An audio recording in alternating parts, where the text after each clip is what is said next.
Hi friends, how's everybody doing? This is part 2 of the last video because I just filmed it. I'm still in the same clothing.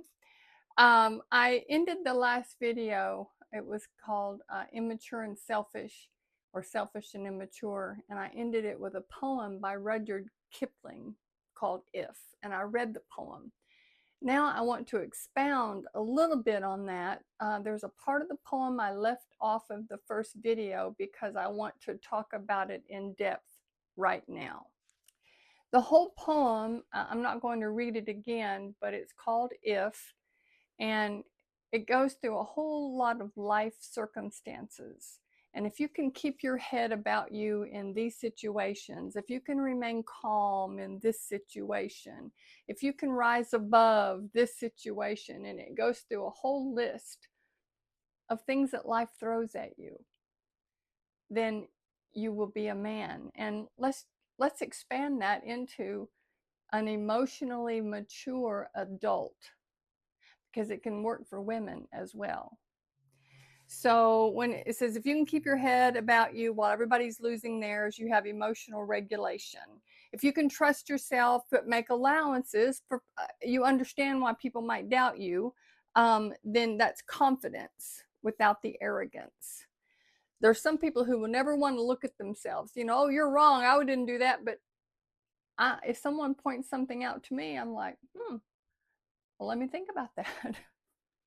It's easy to get your defenses up, but emotional maturity is being willing to take a hard look at yourself, and you don't have to fall apart over it.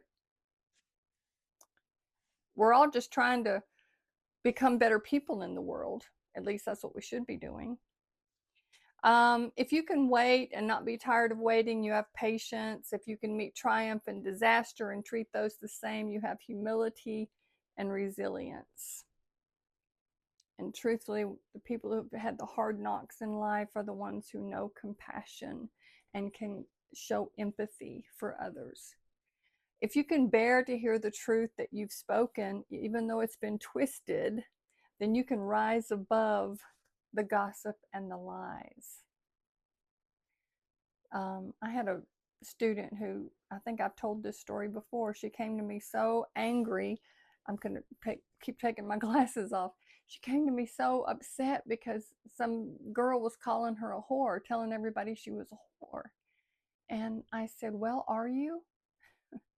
And she said, no, Miss Hayes, no. And I said, then let your reputation show. If you're not, people will know that. Who is she? And so you have to rise above the gossip and the lies.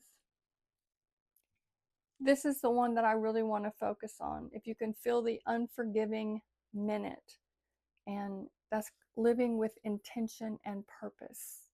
So we're going to talk about that. So for people who lack emotional maturity, this poem is the beacon. It's the guiding light, the blueprint for you to become an emotionally mature adult. So it's lasted over 100 years. It was written in 1910, and it has that staying power because it's all truth. Then at the end it says, if you can do all of this, don't let what someone else did determine who you become. If you can do all of this, you'll be a man, my son.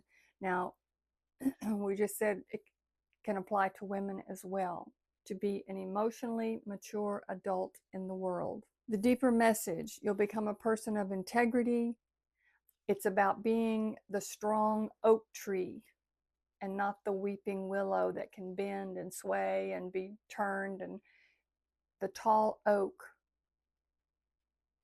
doesn't get phased by a little wind, doesn't change who it is. The weeping willow can bend and move.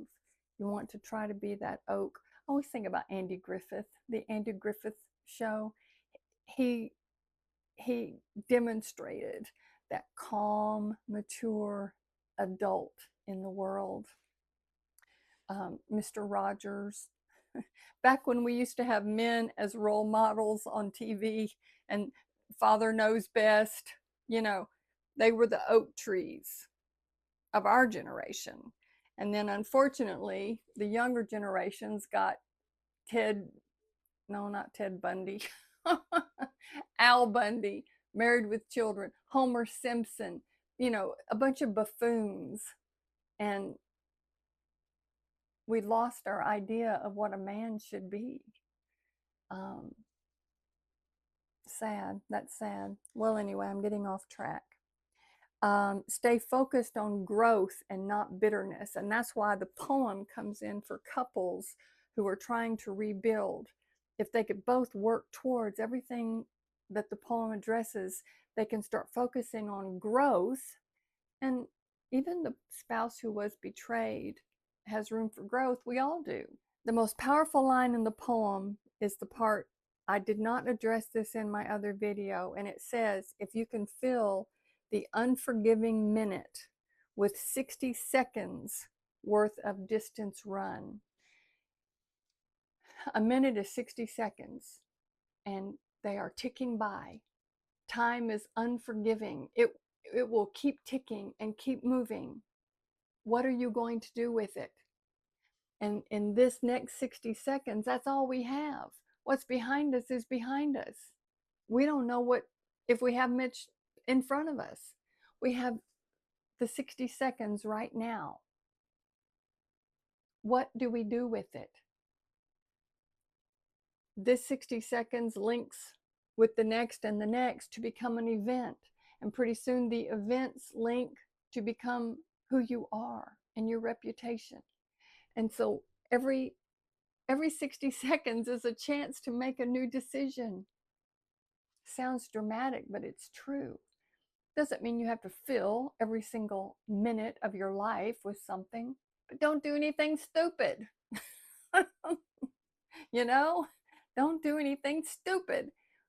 Am I going to do something in this next 60 seconds that I will pay for forever? That will ruin my reputation? That will define who I am?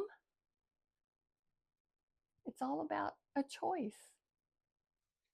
So hold your standards high in every moment. And then he also uses the word distance, not speed run, but the distance. Stay the course. So I did write this. A betrayal will steal not only minutes, but years from your marriage, from your life if you let it, if you want to keep dwelling on it. That's why I say sometimes it's really the easier route is to walk away, put it behind you. The harder route is to stay and work through it. You have to decide if your spouse is worth that effort. And if you are the spouse who betrayed, you have to make yourself worth the effort. Okay, every minute is a chance to move one step further away from your pain and one step closer to growth and healing. And to the person who betrayed, when your spouse, usually women, they will want to talk about it and ask questions, and you know, that's how we process. We just have to keep talking about it until we get it. We're trying to heal. We're trying to make sense of it. We're trying to make sense of what you did. And if you can see that as part of the healing process, that she's not trying to punish you and grill you. Well, she is in the beginning. I admit, in the beginning, there's a lot of that. But eventually, it's how she's trying to make sense of this and heal. And you can help. You can help her by being patient and working on yourself and showing yourself every 60 seconds that goes by that you're trustworthy. And you have to link that 60 seconds to it's not much in the beginning. That's all you have. And you link until finally 60 seconds becomes a full day. and then a week, and then a month, and now we have years behind us of this trustworthy behavior that overtook that betrayal. But you have to start somewhere, and start with this next 60 seconds. So the poem lists every hardship, failure, success, lies, hatred, loss. If everything life throws at you, the only thing you can truly control is what you are going to do in the next 60 seconds. And you need to rise above, stay the course, and be the oak tree. So it's less about becoming successful, and it's more about becoming someone whose character is not defined by circumstances and emotions. That's all I got for you right now. I'll see you the next time.